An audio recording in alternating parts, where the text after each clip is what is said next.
Hola, Hola Belén, buenas noches, ¿cómo hola, estás? ¿cómo andas, Nicolás? Muy bien, tranquilo, soportando la cuarentena como todo el mundo. ¿Cómo están allá en Mar del Plata? Ya que estamos, pregunto. No, está restringido, está restringido. Acá en Tandil se volvió Hubo todo unos para días atrás ahora. hubo unos días de flexibilización, pero ya otra vez volvimos a fases anteriores, así que estamos un poco controlados. Bueno, paciencia, no queda otra porque esto no sabemos hasta cuándo nos van a tener así. Este año lo perdimos ya. Sí, no, ya está. Todo lo que Vos, había vos, vos, planificado. vos que sos cantante no podés tocar en vivo. No, nada. Así que yo ya este año directamente, nada, me dediqué a dar clases y eso, pero no. Olvídalo, va. Qué sé yo. Aprovechado para otras cosas, eso sí, aproveché mucho a leer y eso, entre esos el libro de la nueva izquierda, etcétera. Pero no es lo mismo, básicamente no es lo mismo, pero bueno. Bueno, no quiero entretener más a la gente con mis cosas, pero para mí esto es un sueño hecho realidad, Nicolás, así te lo digo, porque yo te sigo desde hace mucho tiempo eh, y hoy vas a hablar, yo no, hoy va a ser como una clase magistral del peronismo. Esto es a título personal, porque vos lo podés decir que fue lo que yo te pedí hablar, porque es algo que, bueno, va a haber gente que va a diferir, pero a mí siempre me gustó mucho escucharte porque vos no hablás desde tu opinión, desde tu punto de vista, más allá que das opiniones y demás, ¿no? Obviamente, sino que hablas desde el revisionismo histórico, desde lo que has escrito, desde lo que has investigado. Para quienes no lo conocen, cosa que no creo porque todo el mundo te conoce, pero Nicolás Márquez es abogado, es escritor y bueno, básicamente lo quiero aprovechar para hablar de peronismo. Por eso esta nueva cuestión de entrevista, si es que se puede decir así, la denominé el que quiera oír, que se maneje cada uno. Acá cada uno de los exponentes, con total libertad, expone y dice las cosas, así que para mí es un honor y un lujo tenerte acá. Vos sabés que hoy justamente se cumple aniversario de la caída de Perón en el 55, cuando Perón huye, justo hoy, de lo que se conoció como la Revolución Libertadora. Pero ¿por dónde querés que empecemos? A ver, vos me indicás y yo Básicamente, arranco. una de las cosas que a mí siempre por mi padre, que era socialista y antiperonista, él siempre decía algo que yo te escuché decir mucho, pero si vos se lo decís a un peronista, creo que, no sé, que te ametralla, y es que Perón de alguna manera fue o empezó siendo conservador o negociando con la cuestión conservadora. ¿Eso es real o estoy equivocado? Mirás, a Perón se le atribuye, porque tampoco las fechas, todos los historiadores no coinciden entre sí, haber nacido entre 1895 y 1898. En esa época gobernaban los conservadores. Los conservadores gobernaban desde 1853, tuvieron una suerte de intervalo entre 1916 y 1930 que gobernó el radicalismo. Perón participa del golpe del 30, que fue un golpe conservador.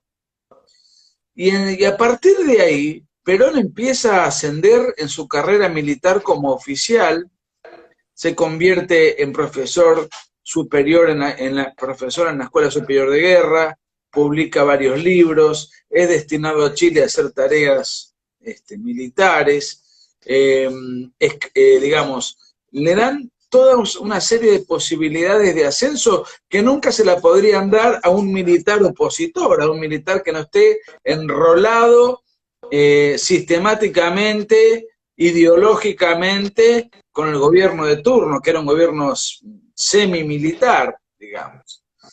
Y mucho menos en las Fuerzas Armadas, que estaban conducidas, y dentro de las Fuerzas Armadas hay mucha política, o sea, existen los ascensos o existen los aplazamientos en función de si están o no consustanciadas con la política ideológica de turno. Tanto es así que Perón entre el 32 y el 38 apoya el gobierno de Agustín P. Justo, que era un gobierno conservador, y en el año 38 se lo destina a Italia como agregado diplomático. Imagínate él cómo pudo haber conseguido todos esos logros, todos esos méritos de no haber sido alguien cercano al gobierno de la época. Obviamente. Lo fue claramente. Él dijo que en el 16 votó por Irigoyen, pero en el 30 él ayuda a hacerle el golpe a Irigoyen. Si uno googlea por internet y pone golpe 1930 Perón, va a ver que el presidente Uriburu es escoltado por una serie de oficiales en el auto que va a ingresar a la Casa Rosada, y uno está, es Perón. Una cosa muy, muy fácil de verificar, de constatar. Después uno, a través de los libros, puede conocer los detalles, pero bueno, Perón estaba ahí. Yo no lo critico por lo que hizo en 1930, lo que lo critico es por estar permanentemente dando piruetas y traicionando gente. Él en el 38 se va a Italia. En Italia, en ese momento, estaba Mussolini, se siente fascinado por el fascismo. Se siente realmente encandilado. Dio cursos, tomó cursos sobre doctrina fascista, y él vuelve en el 39 y 40 con esa ideología, con esa mentalidad, y dijo, este es el futuro. En ese momento seguía el gobierno conservador, primero de Ortiz, después de Ramón Castillo.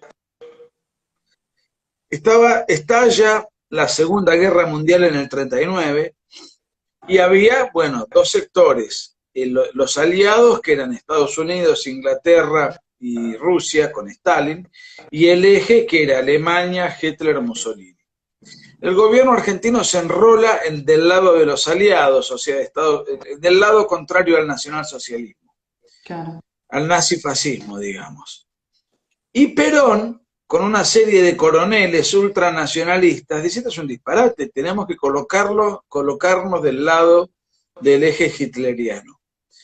Entonces, para posicionar a la Argentina desde ese lugar, él conforma, y otros camaradas conforman una logia, cuya denominación era el GOU, Grupo de Oficiales Unidos, y esa era una logia de inspiración nazifascista que le hace un golpe de Estado a los conservadores para posicionar geopolíticamente a la Argentina del lado del nacionalsocialismo. Entonces, es interesante, eso fue en junio del 43, 4 de junio del 43. O sea, Perón primero vota a Irigoyen, después lo voltea en 1930. Lo voltea de la mano del gobierno conservador, que a él lo ayudó a trepar, y después voltea a los conservadores para posicionar a la Argentina del lado del nazifascismo. Él a partir de ahí empieza a escalar posiciones en ese gobierno militar, llega a ser vicedictador, llega a ser ministro de guerra y secretario de Previsión Social, todos juntos, los tres cargos al unísono. Siendo secretario de Previsión Social, él maneja a los sindicatos y a toda la clase trabajadora. Siendo ministro de Guerra, maneja a las Fuerzas Armadas. Y siendo vicedictador del general Farrell, controla el Poder Ejecutivo, porque Farrell vivía de noche, le gustaban los cabarets, las prostitutas, se acostaba muy tarde, y Perón ocupaba el lugar de presidente de facto, claro, digamos, manejando ese sector. Después se produce una interna, porque ocurre lo siguiente, se sabía un tiempo después que Hitler no ganaba, que Hitler caía, que la caída de Alemania era inminente. Entonces Perón convence a Farrell, que era el presidente dictador, lo convence de llevar adelante, de declararle la guerra a Alemania.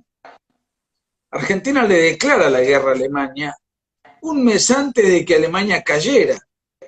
Ya estaba devastada Alemania. Entonces a mí me gusta ver un poco. Vota por Irigoyen, lo voltea a Irigoyen.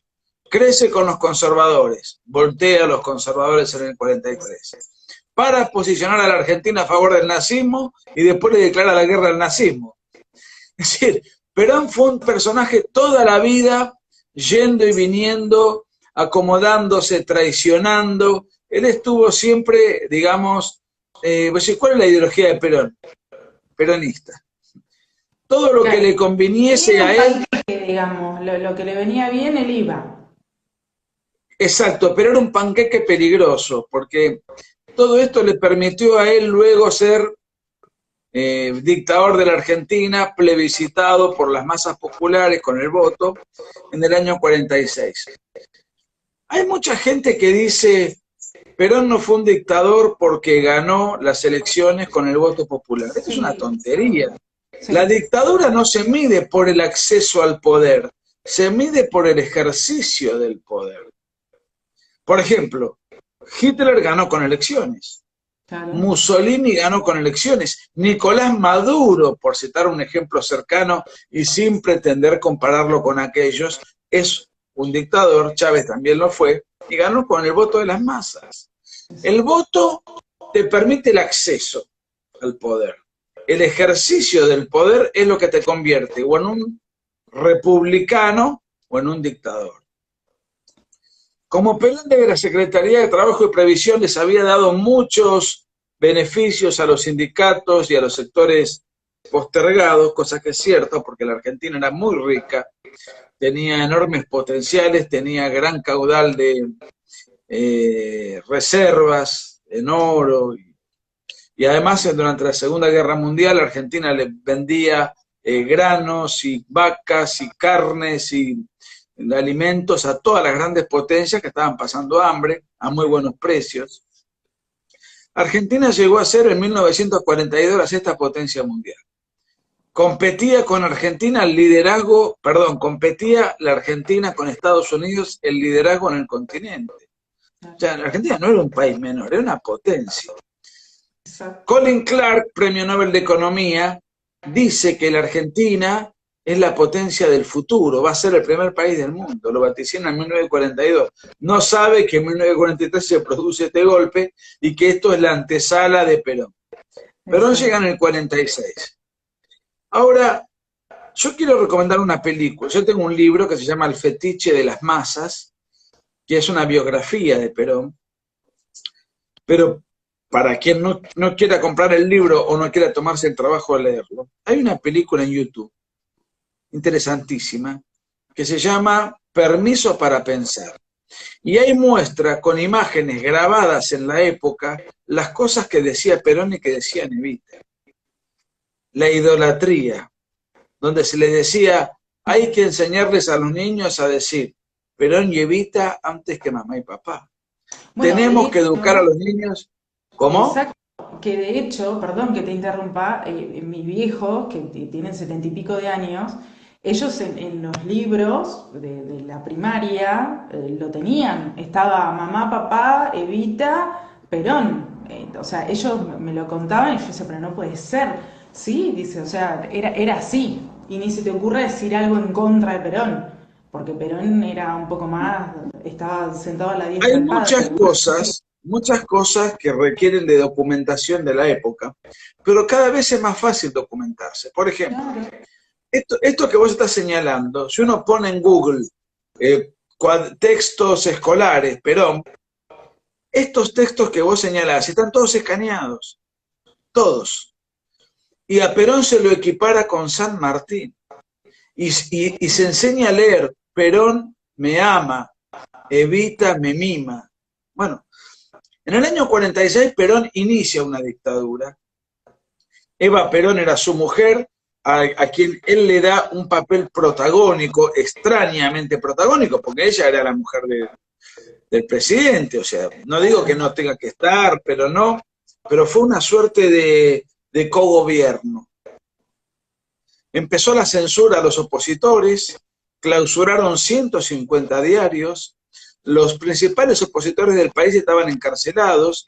Balbín, presidente de la Unión Cívica Radical, estaba preso. El expresidente Frondizi, preso. El líder del Partido Socialista, que en esa época eran Américo Gioldi, Palacio, todos presos. Pero estoy hablando de los personajes más emblemáticos, digamos, las cárceles estaban abarrotadas por cientos. No solamente los políticos, sino los artistas que no eran adictos al gobierno. El Exacto. célebre pianista Osvaldo Pugliese preso, la actriz Libertad Lamarque presa, Victoria Ocampo exiliada. Y además hay un dato interesante, por las noches los opositores perseguidos por la dictadura en bote viajaban hacia Uruguay, hacia las costas uruguayas, porque en Montevideo acogían a los exiliados, estaba lleno de exiliados. Montevideo era algo que la gente se escapaba, pero para tener una idea, es como lo que es Miami para los cubanos. Eso Los te iba a cubanos, decir. claro, para escapar del totalitarismo y la miseria, los cubanos viajan en balsas muy precarias a Miami. Bueno, en esa época no es que viajaban en botes, a remo, o en diferentes embarcaciones, por la noche partían desde el Tigre y se iban a las costas uruguayas.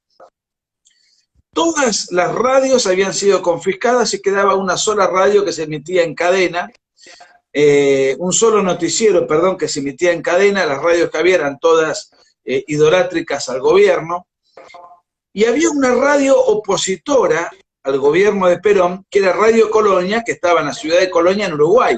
Entonces Perón no la podía clausurar, no la podía prohibir, porque no era argentina. Entonces era muy común que los argentinos no afectos al gobierno escucharan Radio Colonia. Los diarios, La Nueva Provincia, la prensa fue que era un diario emblemático en esa época opositor, fue confiscado y entregado a la CGT. A partir de un día para el otro se convirtió en un diario oficialista. En fin, se vivía y además, bueno, todo esto en el contexto de una demagogia tremenda, porque a la gente se le dio, al pueblo trabajador se le dio una mejor calidad de vida, pero habría que ver hasta cuándo eso podía aguantar, porque la Argentina era un país muy rico. De hecho, en el segundo gobierno de Perón, toda esa calidad de vida se desplomó al subsuelo, y encima el país estaba fundido y endeudado. Pero bueno, eso ya lo vamos, falta un poquito para eso. Hay intentos militares de derrocarlo, porque además había una trampa electoral. Uno puede decir, bueno, pero los partidos opositores podían ganar las elecciones. No, no podían ganar las elecciones. ¿Por qué razón? No podían ganar las elecciones porque se había prohibido hacer alianzas. O sea, si yo tengo 5 partidos opositores, estaba prohibido que los 5 se junten. Cada partido tenía que ir por su cuenta, entonces ningún partido podía hacerle frente a Perón porque se dividían los partidos que estaban en la oposición. Ahora, si todos los partidos decían, bueno, yo de estas elecciones no participo y vamos a votar por fulano de tal, y ningún partido se presenta en estas elecciones, el partido perdía la personería jurídica, dejaba de existir. Y si yo quería armar un partido nuevo, tenía que esperar 4 años después de un montón de trámites engorrosos para poder presentarme. O sea, había todo un esquema. Aparte, ningún partido tenía posibilidades de ir ni a un diario, mucho menos a la televisión, ni a la radio. Entonces eran todos partidos semiclandestinos que se movían dentro del boca a boca, no tenían acceso. En cambio, la dictadura de Perón estaba abarrotada de imágenes de bombardeo idolátrico. Uno está naturalizando cosas. No me voy a poner a cantar porque esa es tu habilidad y no la mía. Pero si uno canta la marcha peronista y advierte la letra, es idolátrica. Sí. Es de una veneración, incluso llamativa. La otra vez yo tuve un debate con alguien simpatizante de Perón, y me decía, bueno, pero si vos escuchás la marcha Sarmiento, también tiene muchos... Sí, claro, pero Sarmiento se murió, y después sus partidarios le hacen la marcha. No es culpa de Sarmiento. En cambio, Perón se hizo hacer la marcha en vida para que se la canten a él, lo aplaudan a él, lo eleven a él, con lo cual conforma una vanidad patológica. Claro. Una vanidad patológica. Es como que yo me haga hacer una marcha para que a mí me canonicen, me santifiquen, me conviertan en una suerte de superhombre. Muy bien. Perón no podía ser reelecto porque la Constitución habilitaba un solo presidente. Entonces él hace de manera inconstitucional, se hace hacer una convención para sí mismo, una convención constituyente que crea una constitución que permite la reelección indefinida. Esto fue en el año 49. El gobierno constitucional podía durar hasta 6 años, de manera que el gobierno de Perón, del 46 al 52 terminaba. Lo que pasa es que en el 49 habilitó la reelección. Qué casualidad. En el año 50-51 se le descubre a Eva Perón un cáncer de útero. El mismo cáncer de útero, la misma enfermedad que tuvo la primera mujer de Perón. Perón, antes de ser famoso, se casó con, no me acuerdo el nombre ahora, porque no fue una mujer trascendente, una mujer que era docente, era maestra. Él se casa y muere de cáncer de útero. Se casa, luego conoce a Eva Perón, mucho más joven que él, 25 años más joven que él. Quiero aclarar una cosa, Perón era pedófilo. Esto no se dice, yo lo tengo totalmente acreditado. Y yo dije, wow, mira, eso sí que no lo sabía, ¿ves? Ese era un dato que no... Antes de estar con Eva Perón, él estaba con una mujer, una niña de Mendoza que convivía con él, que tendría 14, 15 años. Y después se casa con Eva Perón, a quien él le lleva 25 años, pero Eva Perón era mayor, acá no tenemos nada que imputarle. Sí, la diferencia de edad era astronómica, pero digamos, no había ningún delito, no había ninguna perversión que se le pueda atribuir. Exacto. Eva Perón muere en el 52, pero hay un episodio, las elecciones son en el 51, ella estaba en la cama, estaba doliente, no podía moverse, no podía movilizarse, no podía salir a los medios, pero le graban, le llevan la urna a la cama y le graban el sufragio. Además hay un dato interesante que hay que decir la verdad, y esto es un mérito de la dictadura de Perón, que yo lo reconozco en mi libro. Le dan el voto a la mujer. La propuesta del voto femenino viene del socialismo. Pero bueno, Perón es quien la materializa 4 años después de haber sido sancionada, y insólito, uno tiene que ir a votar a un colegio X, a un lugar donde a uno lo convocan. Bueno, era la primera vez en la historia que se emite un decreto para llevarle a la cama de Eva Perón la urna para que emita el sufragio. Eso fue emitido y en vivo por televisión, y para sensibilizar a las masas, ver a una mujer ya muy caída, votando en la cama. Pero eso, por más que una enfermedad que uno pueda tener, a nadie le llevan la urna a su casa, a su lecho. Bueno, eso fue parte de la propaganda sensiblera del gobierno. Con los partidos políticos divididos, como dije hoy, y sin ningún acceso a los medios de comunicación. Ahí Perón empieza su segunda etapa como gobernante, digamos. Perón, ahí, después junto con la muerte de Eva, empieza su segunda etapa. Quiero aclarar lo siguiente. En los actos públicos, que eran masivos y sucesivos, de Perón, la Plaza de Mayo, etc., hablaba primero Eva Perón y después hablaba él. ¿Qué hace la mujer del presidente hablando? Muy bien. Claro, claro, porque Eva Perón... ¿Cómo? Nunca fue así. ¿Pero qué hace la mujer del presidente? Bueno, entre Néstor y Cristina Kirchner algo de eso hubo, pero era ayornado, ¿no es cierto? Ahora bien, no es para hablar de estos sujetos ahora, porque no nos va a dar el tiempo.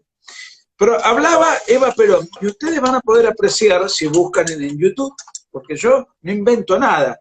Sí me documento mucho, pero de cada vez Internet va subiendo cosas y le permite a la gente poder confirmar, comprobar con sus oídos, con sus ojos, lo que estoy diciendo. Eva Perón daba discursos tremebundos, discursos de odio, rabiosos contra la oposición, a quienes ellos llamaban en esa época contreras, contra los partidos opositores, contra la oligarquía, y decía hay que aplastarlos a todos, hay que matarlos a todos, hay que irlos a buscar a sus guaridas asquerosas. Era un discurso furioso. Entonces la muchedumbre se enardecía. Después venía Perón, había algo de eso, pero él después bajaba los decibeles y decía, de casa al trabajo y del trabajo a casa. Es como que Eva Perón cumplía el papel alborotador y Perón el papel paternal, ¿no?, de las masas. Cuando muere Eva Perón, ese aspecto furioso, rabioso de odio ya no tenía, digamos, no tenía cómo reemplazarlo. Entonces Perón, los grandes discursos de odio de Perón, donde dice 5 contra 1 no va a quedar de ninguno, no van a quedar ni ellos ni los hijos de ellos, empiecen a dar leña a ustedes, bueno, toda una serie de tremendos discursos impropios de un presidente, ¿no es cierto? Muy bien. Lo que pasa es que él tenía que reemplazar la furia de Eva Perón. Entonces él ahora era quien se ponía adelante y al frente de esos discursos lapidarios, beligerantes. La gente, los opositores ya no sabían cómo escapar de todo esto. En ese momento, no es lo que pasa ahora, donde la Iglesia Católica tiene un papel distinto, muy, muy menor, y además las iglesias evangélicas y cristianas están creciendo, pero estamos hablando de los años 40, la Iglesia Católica era la iglesia, era, digamos, la iglesia prevaleciente en Argentina y en todo Occidente. ¿Qué ocurre? Ocurría algo muy curioso. Perón podía controlar todo, pero no podía controlar a la iglesia, en donde los sacerdotes, en sus sermones, en las misas, le daban con todo a Perón. Porque Perón quiso armar una religión paralela, que era la religión nacional peronista. Él quería armar una idolatría donde él fuese una suerte de patriarca, un semidios. Estos intentos existieron, están hiperdocumentados, y de hecho sus ministros decían que Perón era más que Jesucristo, porque Jesucristo predicó el cristianismo, pero Perón realizó el cristianismo. Todo documentado, quien quiera buscar en internet, y si quieren comprar mi libro, mejor. Pero está todo documentado. Entonces, en ese momento y en ese contexto, Perón empieza a enfrentarse con la iglesia. Además, las iglesias estaban abarrotadas de gente. Por ejemplo, iban socialistas que eran ateos. Y ¿qué haces acá en misa? Vengo a escuchar al cura. Porque era el único espacio dentro del cual podían escuchar algún discurso antagónico que criticase al gobierno, porque todo lo demás era un bombardeo idolátrico al servicio de Perón. Cuando muere Eva Perón, él ya tenía 60 años y se pone de novio con una joven de 14, que se llamó Nelly Rivas. Búsquela en Google, Nelly Rivas, búsquenla en fotos al lado de Perón. 14 años y él 60. Si eso no es ser un pervertido sexual, explíquenme qué es ser un pervertido sexual. Mamá.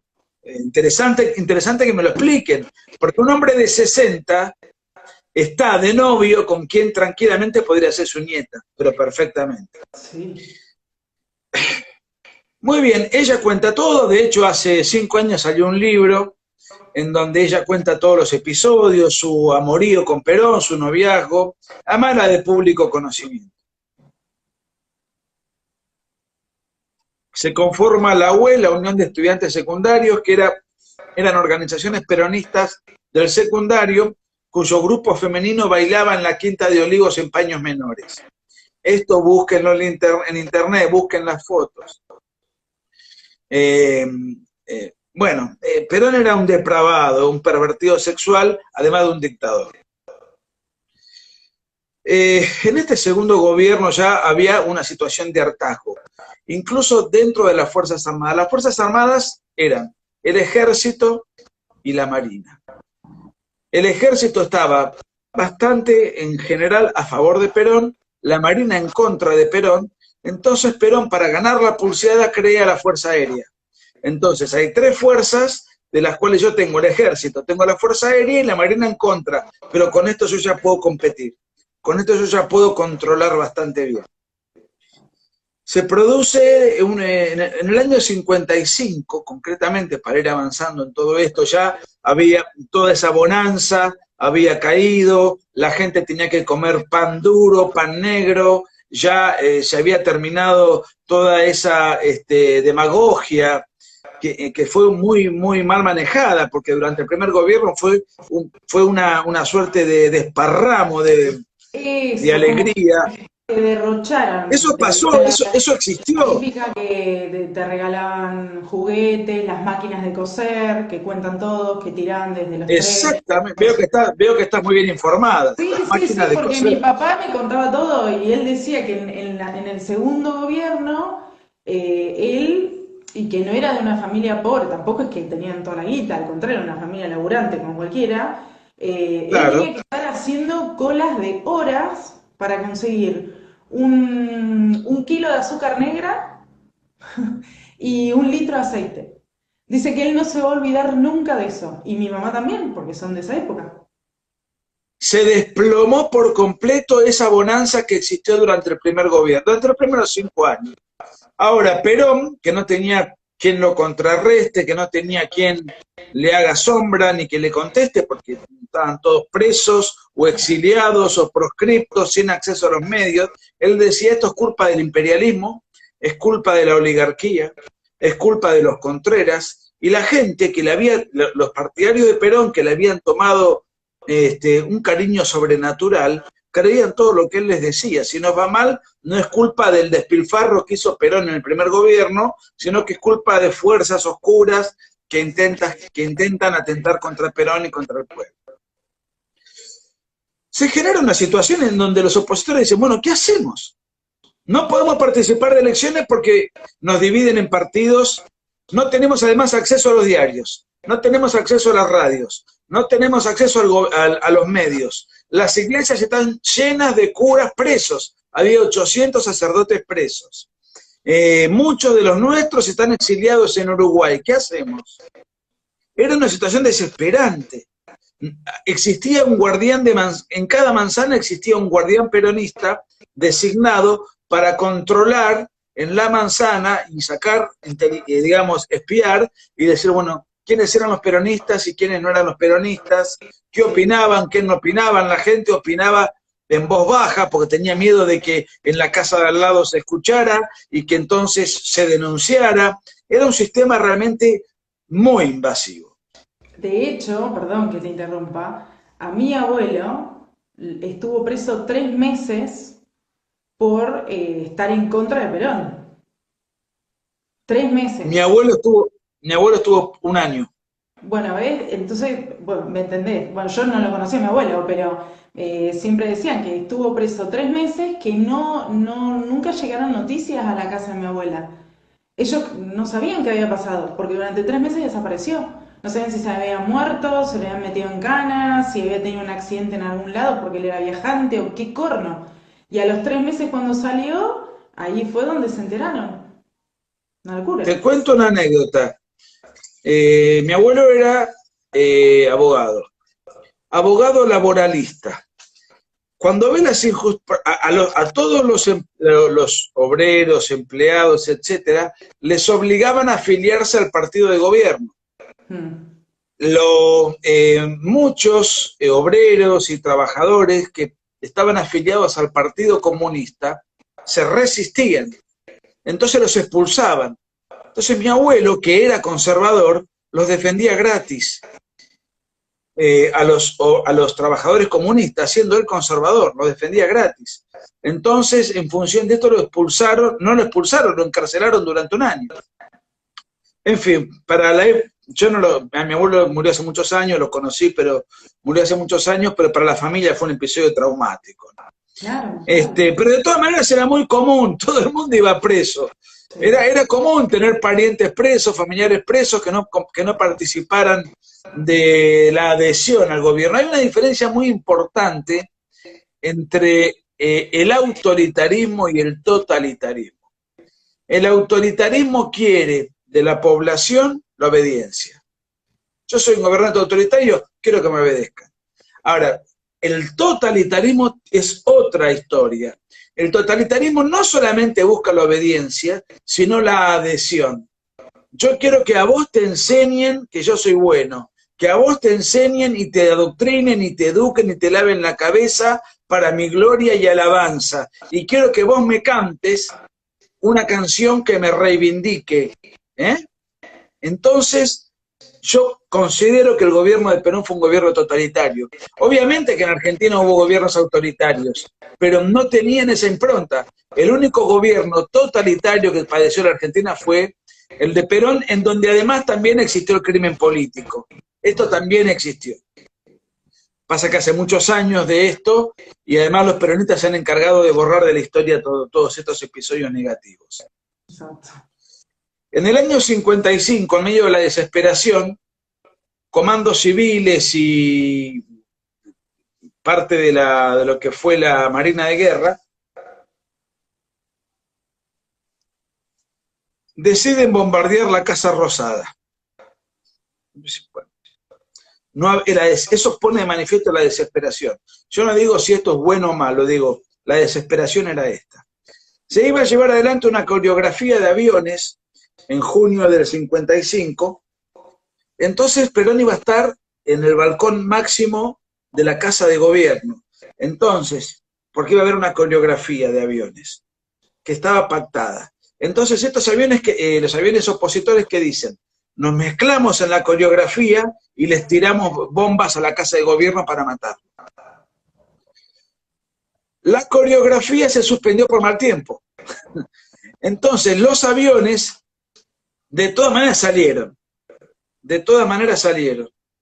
Salieron y arrojaron bombas múltiples. Perón sabía desde temprano que esto iba a suceder. Entonces se escondió en el sótano del Ministerio de Guerra. Pero acá hay una cosa muy interesante. Él sabía desde las 8 de la mañana que los aviones de la Marina y comandos civiles iban a bombardear la Casa de Gobierno.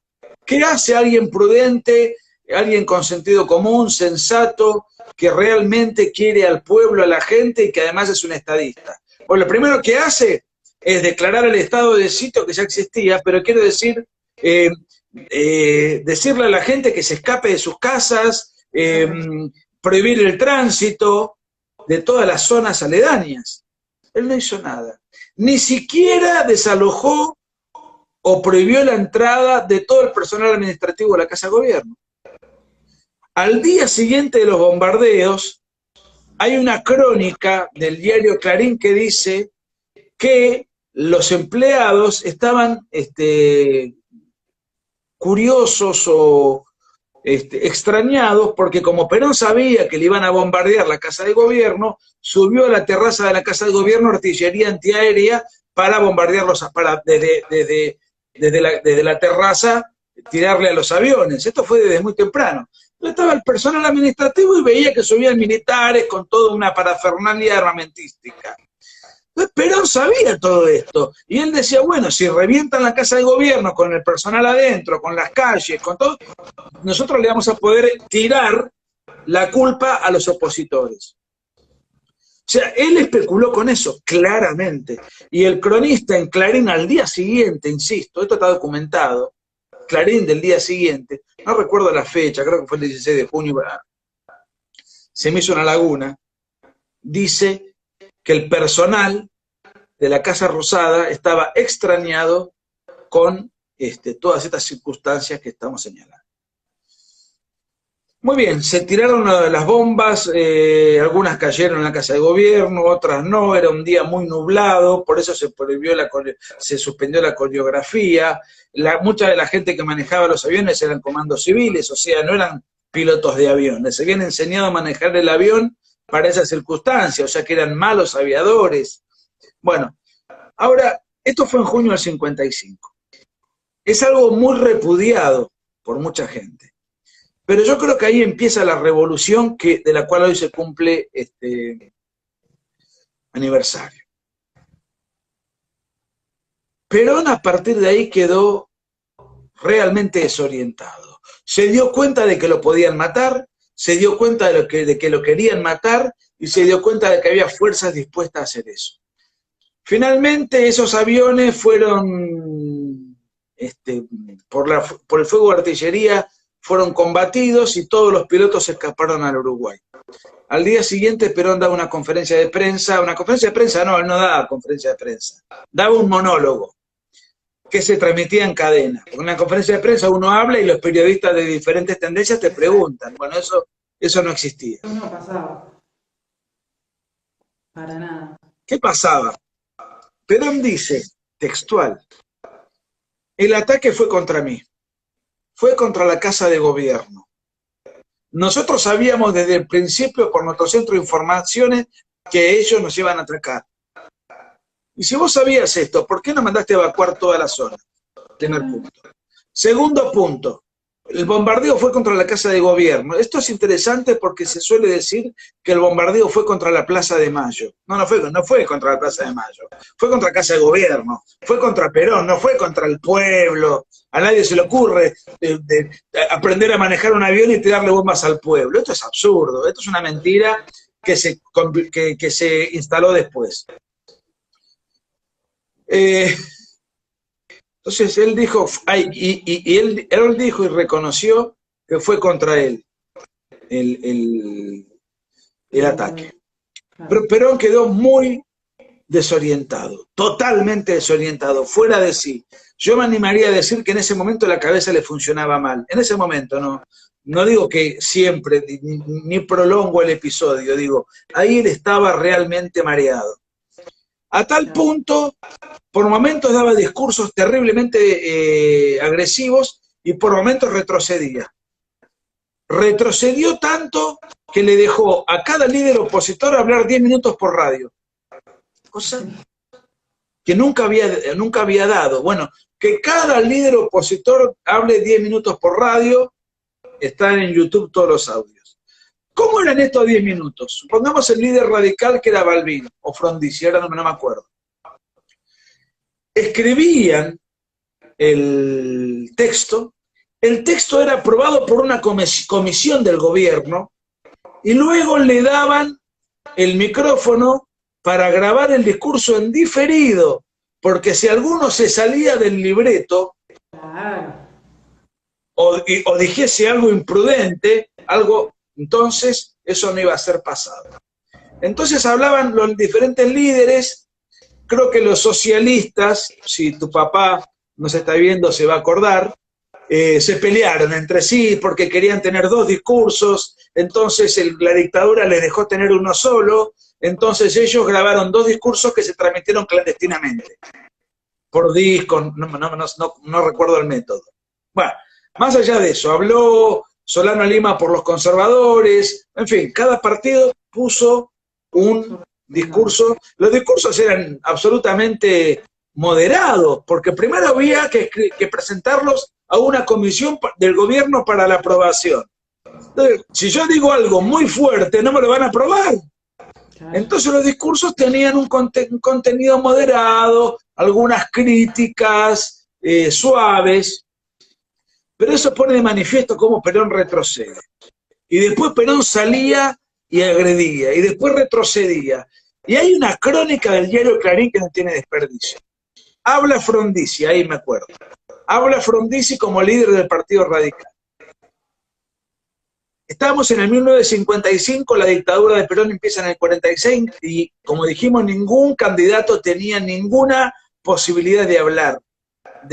No tenía medios, podía hablar en mitines políticos muy controlados, clandestinos, semiclandestinos. El diario Clarín al día siguiente dice, llama la atención la voz radiofónica que tiene Frondizi. Llama la atención la voz radiofónica que tiene Frondizi. Ahora, fíjense, esto no es un tema menor. Desde el 46 al 55, Frondizi era el líder del Partido Radical o de la Unión Cívica Radical, que era el segundo partido más importante. Y recién en el año 55 se le conoce la voz. O sea que entre el 46 y el 55, el líder de la oposición no se le conocía la voz. Y Clarín dice, llama la atención la voz radiofónica de Frondizi. 3 meses después se produce una sublevación, ya con todo este contexto. Un general que que estaba retirado, no tenía mando de tropa, era el general Lonardi, que tenía una influencia en Córdoba, viaja desde un autobús a Córdoba. Viaja a Córdoba, viaja a un colegio militar, subleva al colegio militar y se opone no sé si era el oficial que comandaba el colegio militar. Él le pega un tiro en la oreja le sangra, y él mismo le limpia la oreja con un pañuelo, y dice: deténganlo y manténganlo en una celda militar y trátenlo bien, denle de comer, trátenlo dignamente. Él hace, todos los oficiales y jóvenes del colegio militar, él los forma y les dice: vamos a luchar contra la dictadura. Eran miles, poquitos. Empieza una sublevación y empiezan a pelear en Córdoba. En Córdoba se gestó una pelea tremenda entre los diferentes colegios militares, donde la mayor parte eran adictos a la dictadura. Para que nos demos una idea, de la oficialidad del ejército, solamente el 10% era contrario a la dictadura y el 90% era a favor de la dictadura. Lo que pasa es que los que estaban a favor eran porque recibían beneficios, porque querían ascender, porque tenían, en cambio, o porque no querían pelear. El 10% tenía un arrojo, una fibra, una sangre, una convicción brutal. A esto se le acopla la Marina.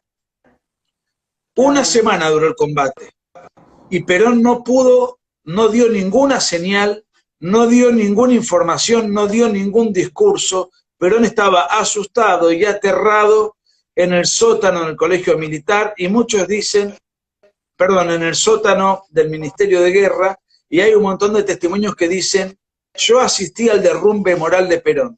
Perón no dio ni una sola orden, tomaba café y fumaba, estaba asustado, pálido, esperando las novedades.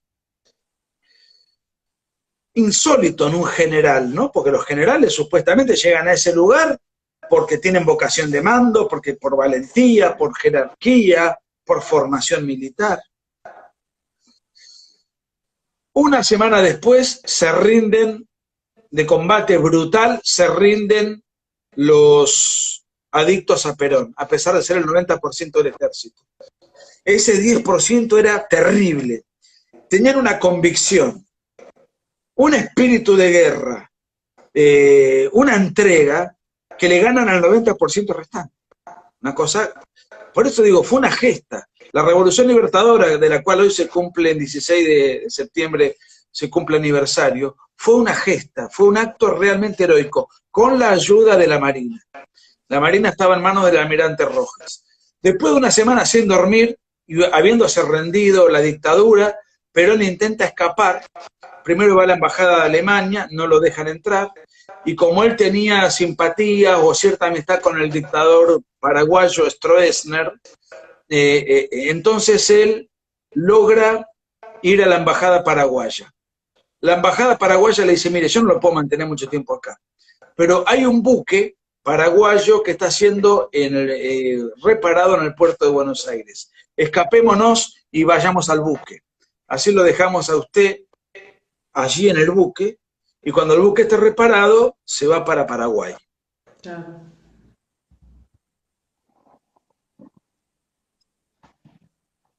Efectivamente, Perón entra en el buque paraguayo, pero en una cañonera paraguaya, pero obviamente el nuevo gobierno sabía de eso. Quiero aclarar una cosa.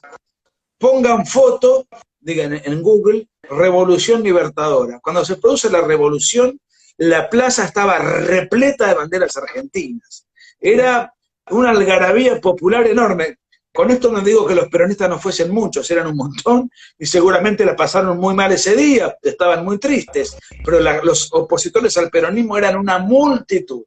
Y pueden poner en Google Revolución Libertadora 1955, multitud o gentío, y van a ver lo que era eso, era impresionante.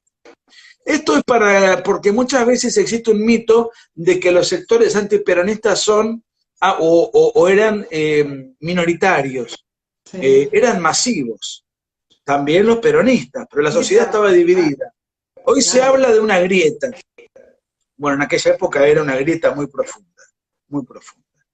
Un pensador que me gusta mucho citar, Vicente Massot, dice que aquello era como una guerra fría, en donde había odios brutales entre vecinos, entre sectores, pero que no llegaban a matarse entre sí, en una guerra fría. Había una suerte de beligerancia sin sangre, ¿no? O sea, se produjo una discusión en el seno del nuevo gobierno, del gobierno revolucionario, que se conoció como Revolución Libertadora. Había sectores moderados que decían, dejemos que Perón se vaya, auxiliémoslo para que se exilie a Paraguay y listo. Y había otros sectores, sobre todo de la Marina, que decían, bombardeemos la cañonera. sí, estaban re Bombardeemos la podridos. cañonera con Perón adentro y que se muera Perón y chao, digamos, terminemos con esta pesadilla. Otros sectores decían, no podemos hacer eso, vamos a entrar en guerra civil, tenemos que manejar, ya que ganamos, manejémonos con prudencia. La Marina lo quería destruir, quería reventar la cañonera paraguaya, darle un plazo de 24 horas, si no entregan a Perón los matamos a todos. Y Lonardi, que era el presidente, que después de una semana sin dormir gana el combate, llega muerto de fatiga y cansancio, se consagra presidente.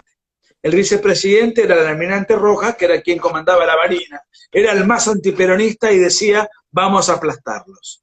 Lo odiaba. Finalmente, es que la Argentina estaba odiada. Imagínate, para buscar aviones, para tirarle bombas a la casa de gobierno, hay que tener No, un ya odio estaban desesperante. al Un borde. odio desesperante. Finalmente, la posición de Lonardi gana. Ayudan mediante una muy modesta embarcación a que Perón se sume, los propios ministros del gobierno lo llevan hasta un helicóptero y desde el helicóptero lo trasladan al Paraguay. O sea que ganó el ala, digamos, blanda, moderada. Bueno, esto es el fin del primer peronismo, del peronismo histórico. Después aparece el otro peronismo, que fue el último, que para mí fue más violento, que fue el peronismo de la década del 70, del cual no tenemos tiempo de hablar. Por ahí podemos conversarlo en una segunda charla. Yo por mí, Nicolás, no tengo ningún problema, yo te convoco para una próxima vez, porque yo te digo, estoy chocha. Y creo que la gente está chocha, porque hay un montón de gente que se sumó. Pero la verdad es que muchas de las cosas que muchas veces los mismos peronistas te niegan en la cara, como pasa hoy, ¿no? Por ahí de otra manera. Pero es lo que yo siempre hablaba con una ex amiga, que era muy peronista ella. Ex Digo amiga. digo ex amiga porque desde que empecé con la cuestión pro vida y me saqué una foto con mi ley, por exclusivamente, me eliminó de todos lados. Muy Entonces, tolerante tu amiga.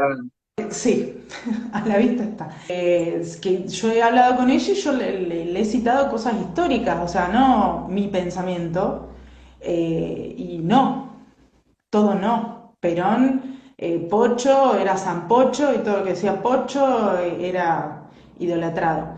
Entonces, por eso para mí esto era fundamental.